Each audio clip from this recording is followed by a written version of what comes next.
My fiancée age 32 doesn't want me, age 28 male, to talk to her best friends at all before marriage. We have been dating since the last 2.5 years, and those 2.5 years has been mostly public.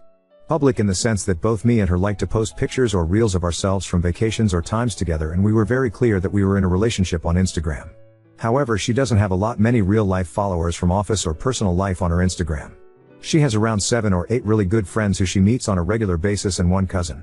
We are both matured adults and decided to get married in the coming year in 2024 November or December since we started dating. So I thought it would be better if I introduced her to my family too last month, so I took her consent and decided to meet with my family at a good restaurant in the city. My family got to know her and they liked her and decided to fix the date for our wedding. But my GF said it would be too early for her to get married this year, so we eventually decided to fix the marriage date for February 2025, 6 months from now. Usually in my city, it's a requirement to book the marriage halls early enough so that you get a proper hall. So I took her consent and discussed with my family and booked a hall for marriage. Few days later she also went and booked a hall for her side of the party. It is normal to have parties from both bride and groom's side in our culture. Basically, so far I have made her meet my family and one female friend of mine who lives in a different town with her BF, and both of the meetings were proper, well-planned meetings. She also met maybe another friend of mine accidentally in the mall. I however have never met her friends in that manner. Only once or twice I met some friends by accident as I was driving my GF somewhere, and 2-3 of her friends also hopped in and we just spoke a few words as we traveled in the car. But her friends were aware that we were dating, of course. Now a strange incident happened last week which left me really confused. It was a text from a friend of hers on Instagram. Before this I had never spoken to this friend of hers except for only once, a year back, when my GF wasn't talking to me as we had a fight, and so I texted this friend of hers and asked her politely to talk to my GF once as she is a good friend. She said okay, I will surely talk. And also I texted her friend only because I felt my GF back then was going through a lot of things and probably she would need a friend to discuss properly as she had a huge financial loan etc., and even had a fight with me and her family for some reasons. Shortly afterwards I got a call from my GF regarding me DMing her friend on Instagram, and she asked me very angrily to never talk to her again. To which I was surprised, but I complied as our relationship wasn't so stable back then and I gave her space to settle. And after a while that day, I got a message from her friend saying hey, sorry I can't help you in this, and she blocked me on Instagram. I was okay and didn't react back etc., so this was last year's incident. Now this same friend texted me suddenly last week as she was not able to reach my GF over call and she was tensed as what was going on.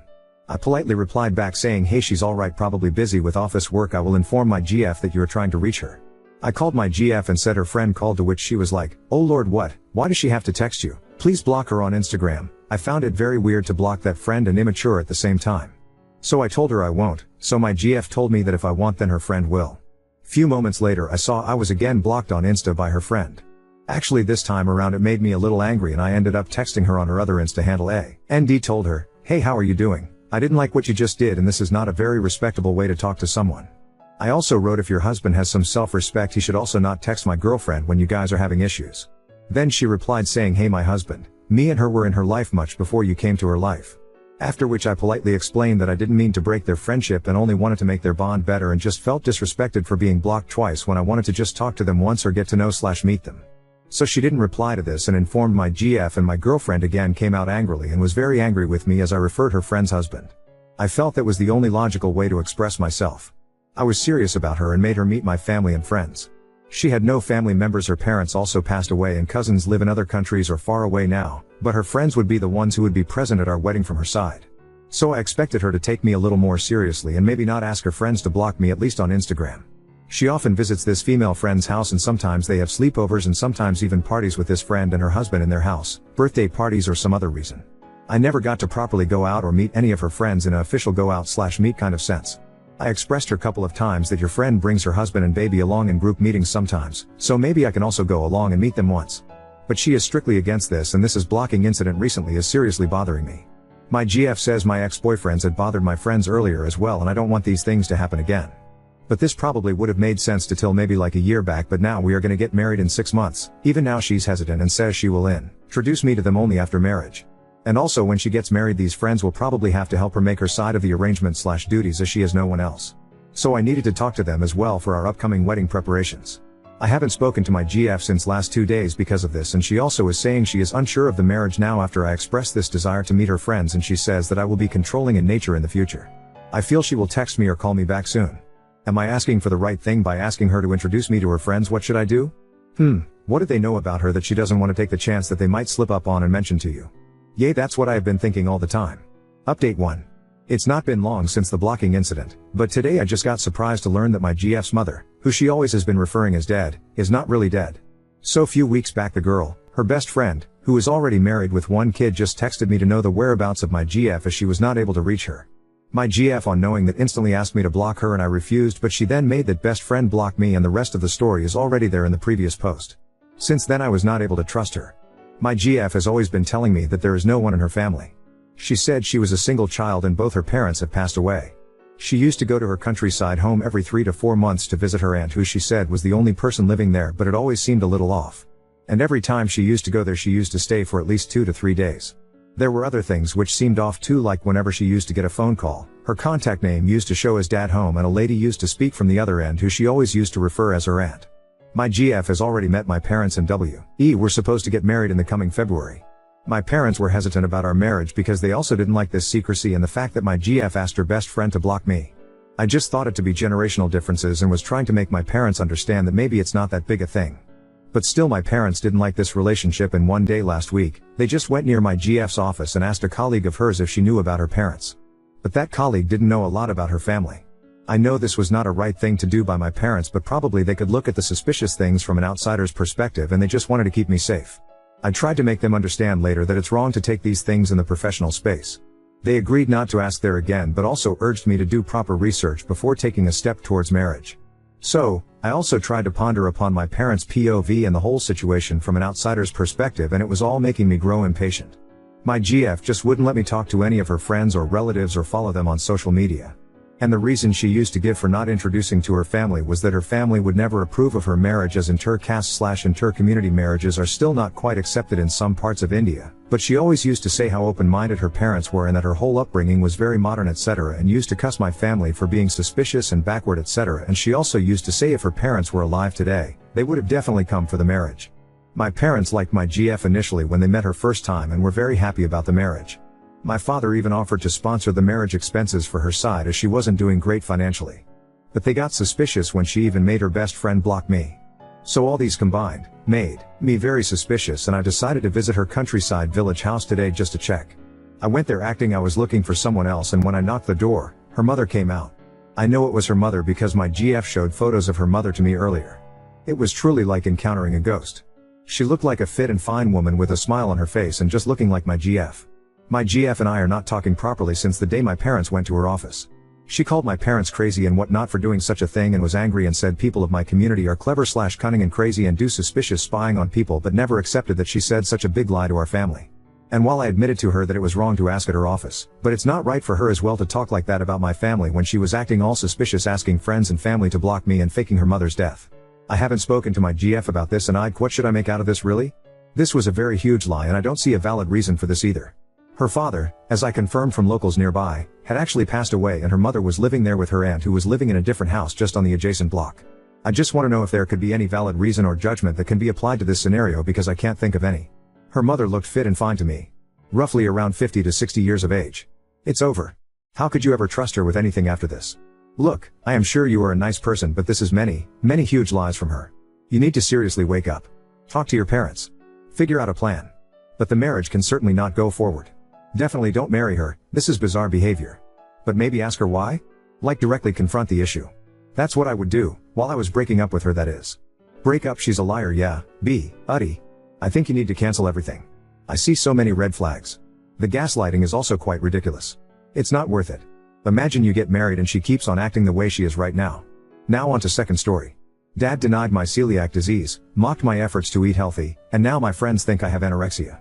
My parents divorced when I was very young. My mom got me for most of the year, and my dad got me for the summer. I hated going to my dad's house. Partially because he was very stubborn and rude and always had to do things his way, but also because every time I went to my dad's house I got violently sick. Nausea, rashes, pain, muscle cramps, and then when I got older, I'd start missing my periods. TMI, I went to a doctor, but he said it was a psychosomatic problem related to stress and directed me to see a therapist. My dad didn't let me see a therapist because he thought it was total crap. My mom took me to one a few times, but by then my symptoms had cleared up, so we couldn't tell if it helped at all.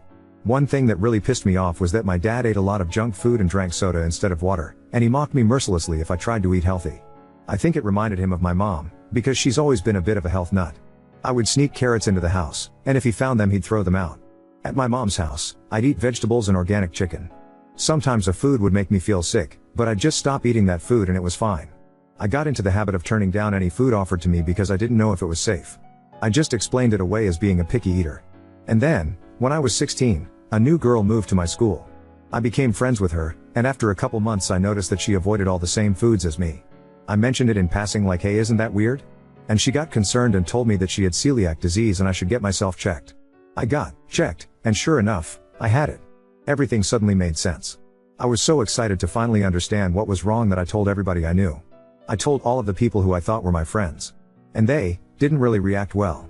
They acted fine at first, but I noticed that they were all doing the slow fade on me. I confronted my closest friend about it and she said that they all thought I was faking it for attention. They'd only heard about gluten-free diets as a stupid fad.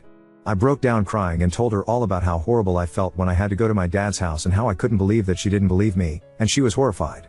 She turned around and became my biggest supporter. She talked to the others, but they still thought I was full of shit and feeding her lies, so we decided it was best to break it off with them. My birthday is in August, so I had 2 more summers with my dad left to go through after I found out. He took the revelation about my disease even worse than my ex-friends. He would scream that I thought I was better than him and I was making up medical problems because I wanted to be special and that he wouldn't put up with that shit. I offered to take him with me to the doctor, but he said that doctors are scam artists and he didn't believe anything they said. It was horrible. It got to the point where he started sabotaging my food and cursing at me when I got sick. So, I've gotten pretty wary about telling people about the disease. Between my personal experiences and hearing people make fun of gluten-free food on TV and the internet, I've decided I'm not comfortable with telling new people. I know that's cowardly, but I'm so afraid of what people will think of me.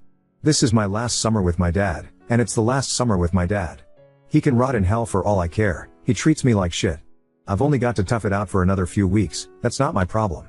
I can already hear your advice about leaving my dad's house or calling CPS, and respectfully, I've made my decision that it's easier just to stay for the next 3 weeks and then leave forever. Please don't focus on that part. This is the problem I need help with. My best friend and I have made a new group of friends. They're great people, really fun. We play role-playing games every weekend. We've been hanging out since May. There's 10 or 11 of them depending on whether you count this guy who doesn't regularly attend games. My best friend approached me yesterday and told me that the rest of the group has been talking behind my back. They've put together the fact that I constantly turn down food and that I'm very picky about what I eat and that I've been getting thinner and acting sick, because I've been living with my dad, and come to the conclusion that I have anorexia. They're planning on staging an intervention for me next weekend. Guys, I don't know what to do. This is such an awkward situation.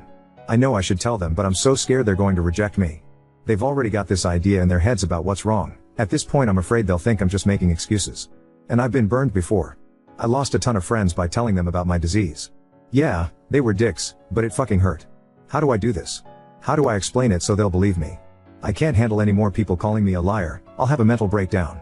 This disease has ruined my life in so many ways, I just wanted to have this one part of my life separate from that. Update 1. A few hours before game started, one of my friends, let's call him Zach, texted me asking to come to his house. He hosts the games, early because he wanted to discuss gaming terms that will be nonsense to most of you. I figured this was probably the intervention and texted my best friend. I think there was some confusion in the last post. This is the friend who was with my other friend group who I pour my heart out to. Then she followed me to the new group. Let's call her Laura, to ask if she'd been invited too. She hadn't, so I asked her to come with me. Before I went to his house, I did something a little cheeky inspired by one of the comments on the last post. I went and picked up some gluten-free Chinese food from a place I frequent. They have this amazing vegetable fried rice that I've fallen in love with. They're really careful about cross-contamination. I've been eating there for years and never gotten sick. I brought the food with me to Zach's house, along with Laura and my notebooks and dice for role-playing. Zach seemed really taken aback that Laura was there.